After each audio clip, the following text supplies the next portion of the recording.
Mayang adlaw mga ka-agree na ta karon sa barangay Olaykon aron mag-harvest og humay. So mao din niya nga to ang pinakaunang experience kung saan ng paggarab og humay. Ito na ang hakuto na atong ginarab na humay, itong itapok, dayon ato na nang hiktan kay aron maisa ra og alsa paingon sa daplin aron maisa ra siya butang.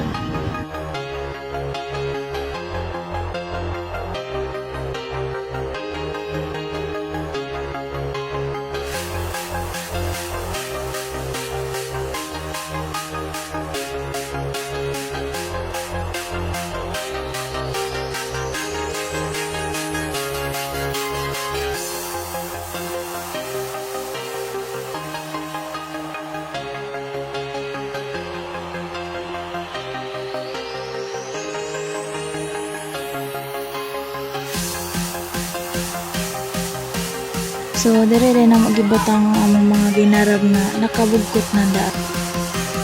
Sa pagumana to og garab, naglapag kag trapal para maay ato ang pagpagan sa ato ang humay nga ginarab. So, maggiok ta dinhi kay aron makuha ang humay or ang mga grains. So, atong gitamak-tamakan ang humay no kay aron dali na lang siya inagbulad kay greens na lang man ang nadilim.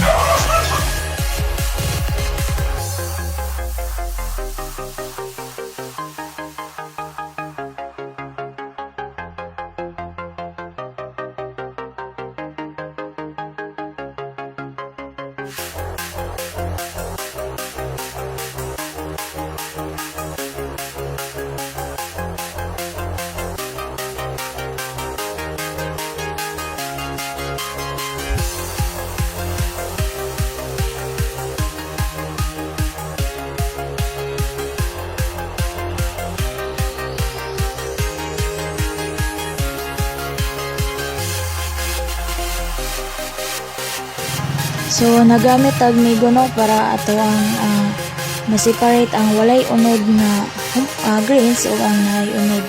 So mabilin ang anang naay unod kay gaan lang man ang katong way unod.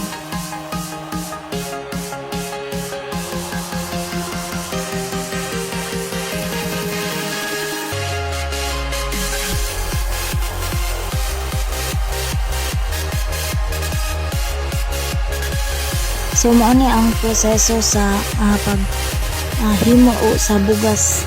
So diri gi separate sa machine ang katong greens lang and then ang katong hugaw.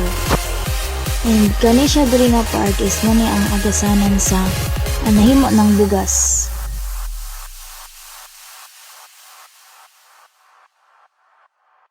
And kani siya is mo ni ang huluganan sa bugas nga katong ready na siya or andam na siya nga isulod og sako.